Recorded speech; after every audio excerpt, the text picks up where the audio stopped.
नमस्कार दोस्तों, मेरा नाम है भालचंद्र। ब्रह्मांड सिद्धाश्रम में आप सभी का स्वागत है। आज के इस वीडियो में हम चर्चा करेंगे, गुरु यदि मकर राशि में होगा, मतलब किसी भी कुंडली में यदि गुरु मकर राशि में होगा, तो इसके जो मिलने वाले परिणाम होंगे वो किस प्रकार के होंगे, उसके मायने क्या होते हैं, उसके वेटेज क्या होता है, कुंडली में उसके जो परिणाम है वो किस प्रकार से आप महसूस कर सकते हो, अनुभव कर सकते हो, सभी के बारे में डिटेल में चर्चा इस वीडियो में हम करने वाले हैं। अपना जो चैनल है ब्रह्मांड सिद्धि एस्ट्रो, इस चैनल पर मंगल, शुक्र और बुध यदि 12 राशियों में होंगे तो इसके जो मिलने वाले परिणाम होंगे वो किस प्रकार के होंगे, इस विषय पर वीडियो अपलोड हो चुके हैं, आप उसका आनंद जरूर लीजिए। तो आज के इस वीडियो में हम चर्चा करेंगे, गुरु यदि मकर राशि में होगा तो उसके परिणाम किस प्रकार के होंगे। तो यहाँ पर मकर राशि और गुरु के बारे में संक्षिप्त रूप से जानकारी लेना आवश्यक होगा। जैसे कि मकर राशि के बारे में अगर कहा जाए तो काल पुरुष की कुंडली में दशम भाव में आने वाली ये राशि है, कर्म से ज्यादा जुड़ी हुई राशि है। मतलब आमतौर पर आपने देखा होगा कि मकर राशि के जो व्यक्ति होते हैं वो काफी ज्यादा हार्ड वर्किंग होते हैं। नॉर्मली ये जो व्यक्ति होते हैं वो काम से काम रखने वाले होते हैं। थोड़े से जैसे हम प्रैक्टिकल भी होते हैं, मतलब पैसे कहाँ पर खर्च करने हैं, कैसे खर्च करने हैं, इसके बारे में भी वो थोड़ा सा सटीक होते हैं और काफी ज्यादा शेड्यूल लाइफ जीते हैं। इसमें इनमें जो इमोशंस होता है वो थोड़ा कम होता है, जो भी बातें हैं वो सीधे सीधे करने वाले होते हैं, क्योंकि शनि की राशि है। शनि की पॉजिटिव राशि भी आप इसे कह सकते हो, कर्म स्थान में जैसे मैंने कहा कि आने वाली यह राशि है, शनि की राशि है। यह जो राशि है स्त्री राशि है, और ये जो राशि है चर राशि है, मतलब इस राशि के जो व्यक्ति होते हैं वो काफी ज्यादा काम करने वाले होते हैं, मेहनत करने वाले होते हैं। इनमें जो पेशेंस होता है वो बहुत ही अच्छा देखा जा सकता है। और वैसे भी देखा जाए तो कई दफा ये भी देखा जा सकता है कि इनमें जो इमोशंस है वो थोड़े कम होते हैं। हालांकि इमोशंस होते हैं लेकिन वो इमोशन शो नहीं करते, शो ऑफ इनमें काफी कम देखा जाता है। इसमें जो श्रवण नक्षत्र है इन इसमें थोड़ा सा आपको शो ऑफ दिखाई दे सकता है, लेकिन कुल मिला के देखा जाए तो श्रवण जो मकर राशि की जो भी व्यक्ति होते, स्त्री हो या पुरुष, शो ऑफ थोड़ा कम किया जाता है। अब हम चर्चा करेंगे थोड़ा बहुत गुरु के बारे में। जैसे कि आप सभी लोग जानते हैं कि गुरु जो ग्रह है वो पॉजिटिव ग्रह है, मतलब जीवन की ऊर्जा गुरु ग्रह में काफी अच्छी देखी जाती है। गुरु जो ग्रह पुरुष ग्रह भी है और थोड़ा सा जीवन के प्रति इसकी जो सकारात्मकता होती है वो काफी अच्छी देखी जाती है, हेल्पफुल होते हैं, धार्मिक आध्यात्मिक जो गुरु है वो देखा जा सकता है। उसी प्रकार यह जो गुरु है कॉन्स्पिरेसी में वैसे देखा नहीं जाता, और नॉर्मली गुरु प्रधान जो व्यक्ति होती है या फिर जो गुरु ग्रह होता है वो एडजस्ट करने के लिए तैयार होता है। तो ये जो सभी बातें हैं पॉजिटिविटी और संतान सुख के बारे में भी गुरु जो होता है वो काफी महत्वपूर्ण होता है।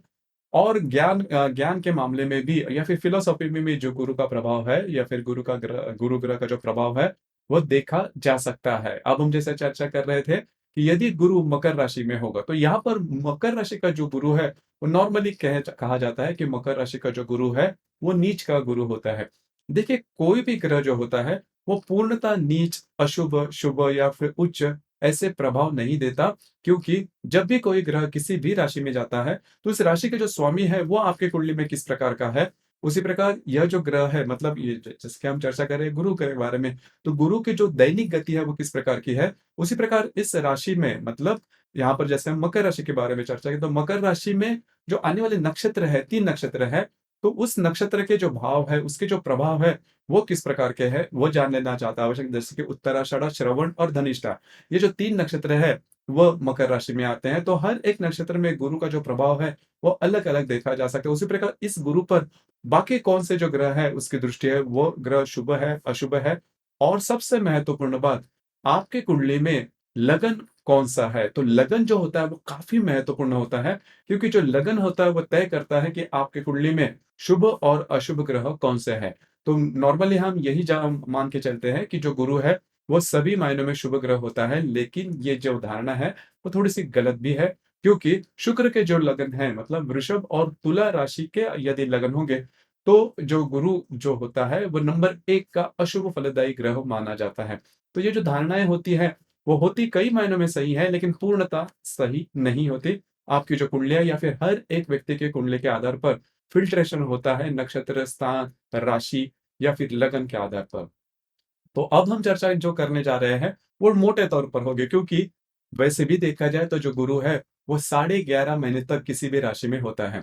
तो यदि कोई भी व्यक्ति मतलब कोई भी ग्रह यदि जैसे कि मकर राशि में यदि गुरु ग्रह होगा तो एक आध साल में, मतलब उस एक आध साल में कई ऐसे जातकों का जन्म लेते हैं। तो सभी के बारे में एक ही प्रकार के जो अनुभव है वो नहीं आ सकते। मैन टू मैन या फिर हॉरोस्कोप टू हॉरोस्कोप इसके जो परिणाम है वो बदलते रहते हैं। तो चलिए चर्चा करते हैं मोटे तौर पर मकर राशि में गुरु का जो प्रभाव होगा वो किस प्रकार का होगा। तो हमने मकर राशि के बारे में भी देखा और गुरु के बारे में भी देखा। तो मकर राशि में यदि गुरु है तो ऐसे जो व्यक्ति होते हैं वो नॉर्मली जैसे मैंने कहा कि थोड़े-से प्रैक्टिकल होते हैं। अपने जो भी बातें हैं वो जो सही बात होती है या फिर सत्य जो बात होती है उसी में प्रेज़ेंट मोमेंट में चलने वाले होते हैं।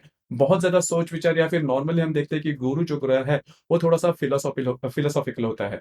लेकिन यदि मकर राशि का यदि गुरु है तो ऐसे जो व्यक्ति है नॉर्मली फिलॉसॉफिकल देखे नहीं जाते। मतलब जो भी बात है वो खुद करके देखेंगे और प्रैक्टिकल होते हैं। तो ये बात इनमें काफ़ी अच्छी देखी जा सकती है। उसी प्रकार ऐसे जो व्यक्ति होते हैं धार्मिक तो होते हैं लेकिन इनकी इनकी जो धार्मिकता होती है वो अपने तक ही सीमित होती है। जैसे कि यदि अब हम गुरु के बारे में अगर कहा जाए तो यदि जो गुरु है वो सिंह राशि में होगा, धनु राशि में होगा, मीन राशि में होगा, तो ऐसे जो व्यक्ति होते हैं धर्म के बारे में काफ़ी ज़्यादा अभिमानी होते हैं या फिर धर्म के बारे में काफ़ी ज़्यादा बोलकर दिखाएँगे। दूसरे जो व्यक्ति होते हैं उनके लिए भी ऐसे जो व्यक्ति है वो सिखाएँगे उनको या फिर धर्म के बारे में काफ़ी ज़्यादा चर्चा करेंगे। लेकिन मकर राशि के जो गुरु के जो व्यक्ति होते हैं वो इसके बारे में ज़्यादा बोल-चाल नहीं करेंगे। अब यहाँ पर आपके कुंडली में गुरु का जो प्रभाव है, वो भी देखा जाना ज़्यादा आवश्यक है, लेकिन मोटे तौर पर अगर देखा जाए, तो गुरु अगर मकर राशि में होगा, तो ऐसे जो व्यक्ति होते हैं, इनकी जो धार्मिकता होती है, वो अपने तक ही सीमित होती है। दूसरी ज़्यादा महत्वपूर्ण बात, गुरु यदि मकर राशि में होगा, तो आपकी जो बौद्धिक है, वो अच्छी नहीं होगी, ये धारणा भी गलत है। देखिए, बुद्धि के लिए या फिर स्कूल कॉलेजेस के जो भी एजुकेशन है, उसमें आगे जाने के लिए गुरु जो ग्रह है उसकी बुद्धिमत्ता या फिर उसकी जो इंटेलेक्ट है, उससे भी ज़्यादा महत्वपूर्ण होता है आपकी कुंडली में जो बेसिक इंटेलेक्ट जो ग्रह वो है बुध। तो आपकी कुंडली में बुध किस प्रकार का है? बुध का वेटेज अगर अच्छा है, बुध अगर अच्छी राशि में है, अच्छे नक्षत्र में है, अच्छे ग्रहों के योग में है, तो आपकी जो इंटेलेक्ट है, वो काफ़ी अच्छी देखी जाएगी। स्कूल कॉलेजेस के एजुकेशन है, वो भी काफ़ी अच्छे देखे जाएँगे। अगर आपकी कुंडली में बुध बहुत अच्छा है और यदि गुरु जो है वो यदि मकर राशि में होगा, तो 2-3 बातें हो सकती हैं। ऐसे जो व्यक्ति बहुत ज़्यादा फिलोसॉफ़िकल नहीं हो सकते या फिर धार्मिक आध्यात्मिक जो किताबें हैं या फिर पुरातन जो भी ज्ञान है, उसमें ज़्यादा आगे नहीं जाएँगे, लेकिन इंटेलेक्ट लेवल इनमें काफ़ी अच्छा देखा जा सकता है।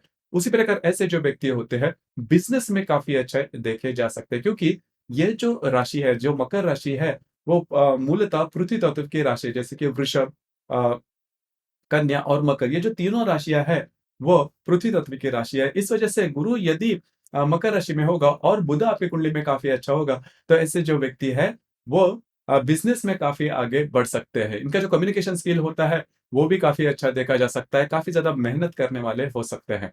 अब दूसरी जो बात है कि यदि गुरु मकर राशि में होगा, तो संतान सुख में ये बाधा लाता है, ऐसा नहीं है। देखिए, इसके लिए आपको कई जो फ़िल्टर्स हैं, कई जो बातें हैं, वो ध्यान में रखनी आवश्यक है। जैसे मैंने शुरुआत में कहा कि मकर राशि में करीबन 3 नक्षत्र आते हैं, उत्तराषाढ़ा, श्रवण और धनिष्ठा।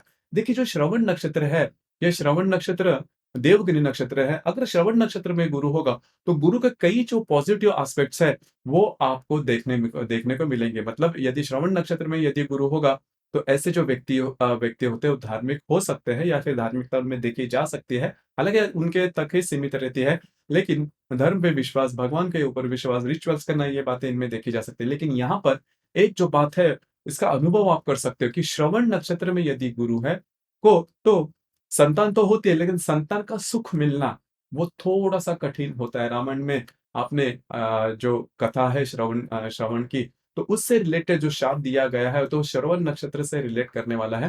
तो श्रवण नक्षत्र में यदि गुरु होगा, तो उस प्रकार के जो अनुभव है वो आने की संभावना काफ़ी ज़्यादा बनती है। तो इसी वजह से नॉर्मली क्योंकि जो श्रवण नक्षत्र है वो श्रवण नक्षत्र पूर्णतः मकर राशि में आता है। तो इसी वजह से क्योंकि उत्तराषाढ़ नक्षत्र के 3 चरण और धनिष्ठा नक्षत्र के 2 चरण, लेकिन 4 जो चरण हैं, वो श्रवण नक्षत्र के आते हैं। तो श्रवण जो संपूर्ण नक्षत्र है, वो मकर राशि में होने के कारण इस प्रकार के जो अनुभव है, वो आ सकते हैं। लेकिन यहाँ पर भी जो गुरु है, वो यदि श्रवण नक्षत्र में होगा, तो उसके पॉज़िटिव एस्पेक्ट्स भी मिलते हैं। जैसे मैंने कहा कि ऐसे जो व्यक्ति होते हैं, इनकी जो दृष्टि होती है, वो काफ़ी ज़्यादा पॉज़िटिव होती है, सकारात्मक होती है और सीधे-सीधे चलने वाले व्यक्ति होते हैं। उत्तराषाढ़ा या फिर उत्तराषाढ़ नक्षत्र में यदि गुरु होगा, तो वो संतान सुख में बाधा नहीं डालता। लेकिन धनिष्ठा नक्षत्र में यदि गुरु होगा, तो संतान स के साथ छोटी-मोटी बातों को लेकर तकरार होना या फिर प्रॉब्लम कॉम्प्लिकेशन होना, इस प्रकार के जो अनुभव है, वो आ सकते हैं। अब ये जो सभी बातें हैं मतलब गुरु यदि मकर राशि में होगा तो सबसे पहली और महत्वपूर्ण बात जो ध्यान में लेना आवश्यक है कि आपके कुंडली में जो शनि है वो किस प्रकार का है। क्योंकि जो भी ग्रह जब भी किसी राशि में जाता है, तो उस राशि के जो स्वामी है वो आपके कुंडली में किस प्रकार का है, वो बहुत ही ज़्यादा मायने रखता है। क्योंकि अगर आप किसी के घर में मेहमान करके जाते हो, तो मेहमान नवाज़ी के लिए जो होस्ट होता है, जो यजमान होते हैं, उनका जो आर्थिक स्तर है या फिर उनकी जो स्थिति है वो ज़्यादा महत्वपूर्ण होती है। तो वही बात है कि यदि आपके कुंडली में शनि काफ़ी अच्छा है, अच्छे ग्रहों के योगों में है या फिर दृष्टि में है, तो फिर जो गुरु है, वो आपके लिए शुभ फलदायी हो सकता है या फिर गुरु के जो नकारात्मक परिणाम है, वो काफ़ी कम हो सकते हैं या फिर जो पॉज़िटिविटी है, उसमें इंक्रीज़ आप देख सकते हो। लेकिन सबसे महत्वपूर्ण बात बात यही है कि आपके कुंडली में जो शनि है, वो इम्पोर्टेंट है और उसके बाद गुरु का जो स्ट्रेंथ है, वो आप नाप सकते हैं। दूसरी ज़्यादा महत्वपूर्ण बात, संतान सुख के लिए यदि मकर राशि में गुरु होगा, तो वो पूर्णतः अशुभ फलदायी माना नहीं जाता। अब धनिष्ठा नक्षत्र में यदि गुरु होगा, तो गुरु आपके कुंडली में जिस भी भाव का भावेश है, उससे रिलेटेड किसी न किसी प्रकार के प्रॉब्लम, कॉम्प्लिकेशन आ सकते हैं। मतलब गुरु की जो 2 राशियाँ हैं धनु राशि और मीन राशि आपके कुंडली में कौन-से भाव में है, उस भाव से रिलेटेड जो भी रिलेटिव्स है, उससे उससे रिलेटेड प्रॉब्लम, कॉम्प्लिकेशंस हो सकते हैं। उनका सुख कम मिलना या फिर उनका सुख बिल्कुल भी नहीं मिलना, इस प्रकार के जो अनुभव है, वो आ सकते हैं। बस यही बात है। उसी प्रकार यदि इस गुरु के साथ यदि रवि होगा, तो मकर राशि में हालाँकि रवि नीच का माना जाता है क्योंकि शत्रु की राशि है, लेकिन रवि गुरु की युति यदि मकर राशि में होगी, तो ऐसे जो व्यक्ति होते हैं, वो फिलॉसॉफिकल हो सकते हैं जीवन में, करियर में काफ़ी आगे बढ़ सकते हैं। इनमें जो जो लीडरशिप क्वालिटीज़ है, वो भी काफ़ी अच्छी देखी जा सकती है। उसी प्रकार यदि मंगल और गुरु की युति यदि मकर राशि में होगी, तो सबसे पहले और महत्वपूर्ण बात स्वास्थ्य के बारे में पैरों से रिलेटेड कभी न कभी कट्स, वुंड्स, स्टिचेस या फिर एम्पुटेशन या फिर फ्रैक्चर होना, इस प्रकार की जो बातें हैं, इस प्रकार के जो अनुभव है, वो आपको मिल सकते हैं। लेकिन ऐसे जो व्यक्ति होते हैं, काफ़ी ज़्यादा आउटस्पोकन होते हैं, समाज में ज़्यादा आगे आने वाले होते हैं, पॉलिटिक्स में भी जा सकते हैं और जो यूनिफ़ॉर्म ड्यूटीज़ है, उसमें भी जा सकते हैं। यूनिफ़ॉर्म ड्यूटीज़ मतलब पुलिस, फॉरेस्ट्री, कस्टम्स, नारकोटिक्स इस प्रकार के जहाँ पर यूनिफ़ॉर्म ड्यूटीज़ है, उस प्रकार के क्षेत्र में ऐसे जो लोग हैं, वो आगे बढ़ सकते हैं। उसी प्रकार बुध और गुरु की यदि युति होगी, तो ये पक्का मान के चलिए कि ऐसे जो व्यक्ति होते हैं, काफ़ी ज़्यादा प्रैक्टिकल होते हैं। पहले तो आप खुद का जो भी फ़ायदा है, उसके बारे में सोचेंगे, उसके बाद आगे जाएँगे। ऐसे जो व्यक्ति होते हैं, वो काफ़ी अच्छे बिज़नेसमैन हो सकते हैं क्योंकि किसी भी कोई भी स्रोत से मतलब अगर वे जीवन में करियर के मामले में यही सोचते हैं कि इस उनका फ़ायदा किस प्रकार से हो, तो ये बात होती है और लेकिन यहाँ पर एक बात है कि यदि पुरुष के कुंडली में बुध और गुरु की युति होगी, तो स्पर्म काउंट कम होना या फिर स्पर्म्स इनएक्टिव होना, इस प्रकार के जो अनुभव है, वो आ सकते हैं। लेकिन जो इनकी जो बुद्धि होती है, वो काफ़ी ज़्यादा प्रैक्टिकल होती है। उसी प्रकार यदि गुरु के साथ यदि शुक्र होगा गुरु-शुक्र की युति यदि मकर राशि में होगी, तो ऐसे जो व्यक्ति होते हैं, वो बिज़नेस में या फिर करियर में तो काफ़ी अच्छा करेंगे, लेकिन विवाह सुख में ये बाधा लेके आ सकता है। हालाँकि आपका जो वैवाहिक जोड़ीदार है, वो काफ़ी अच्छे खानदान से होगा लेकिन विवाह सुख में ये जो एस्पेक्ट है, वो बाधा लेके आ सकता है। ये अब यहाँ पर शनि की जो भूमिका है, वो काफ़ी महत्वपूर्ण है। आपकी कुंडली में शनि जो है, वो कौन-से राशि में है या फिर उसका जो वेटेज है, वो शुभ है या अशुभ है, वो जान लेना थोड़ा आवश्यक है। उसी प्रकार गुरु के साथ यदि शनि होगा, तो बातें जो है वो काफ़ी ज़्यादा कॉम्प्लिकेटेड हो सकती है। देखिए यदि गुरु के साथ यदि शनि होगा, काफ़ी अच्छे फ़िलॉसफ़ी इनमें देखी जा सकती है। जीवन के प्रति इनकी जो दृष्टि होती है काफ़ी गहन होते हैं, काफ़ी सघन होते हैं, काफ़ी ज़्यादा सोच-विचार करने वाले होते हैं। और ऐसे जो व्यक्ति जीवन में समाज में इनकी जो इमेज होती है वो भी काफ़ी अच्छी है, काफ़ी ज़्यादा मैच्योर्ड देखे जा सकते हैं। लेकिन संतान सुख में प्रॉब्लम लेके आ सकता है। ऐसे जो व्यक्ति किसी न किसी एक सेक्ट या पंथ को फ़ॉलो करते हैं जीवन भर में, तो यह बात इनमें देखी जा सकती है। उसी प्रकार गुरु और राहु की युति होगी मकर राशि में तो ऐसे जो व्यक्ति होते हैं, सेल्फिश होते हैं बहुत ज़्यादा। उसी प्रकार ऐसे जो व्यक्ति होते हैं, किसी भी बिज़नेस में काफ़ी आगे बढ़ सकते हैं। इस कौन से बिज़नेस में बढ़ सकते हैं इसके लिए आपकी जो संपूर्ण कुंडली है, वो थोड़ी देखनी ज़्यादा आवश्यक है क्योंकि आपके कुंडली में कौन-सा जो एलिमेंट है, वो काफ़ी ज़्यादा पॉज़िटिव है या फिर उसके प्रति आपका जो अट्रैक्शन है, वो किस प्रकार का है। गुरु राहु की युति यदि मकर राशि में होगी, तो आपकी जो संतान है, उनके साथ आपका ये होना हार्मनी रहना बहुत कठिन होता है। संतान के विषय में प्रॉब्लम वो दे सकता है। गुरु केतु की युति होगी तो निस्संतान के योग भी काफ़ी ज़्यादा बनते हैं।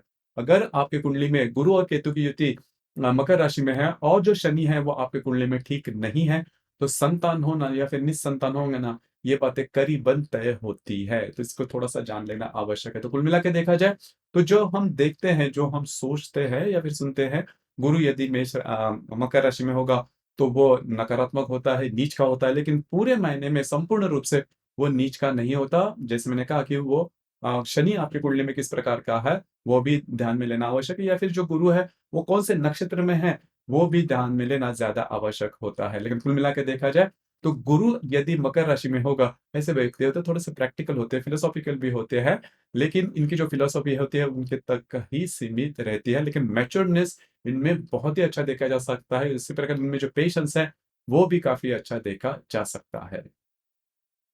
तो दोस्तों, ये था मकर राशि में यदि गुरु होगा, तो उसके जो मिलने वाले परिणाम होंगे, वो आपकी कुंडली में किस प्रकार के होंगे, इस विषय पर चर्चा। आपको ये वीडियो कैसे लगा? आपने किस प्रकार से अनुभव किया? नीचे कमेंट बॉक्स में ज़रूर कमेंट करना और अपना जो चैनल है ब्रह्मांड सिद्धि एस्ट्रो, इसे भी लाइक, शेयर और सब्सक्राइब ज़रूर करना। धन्यवाद।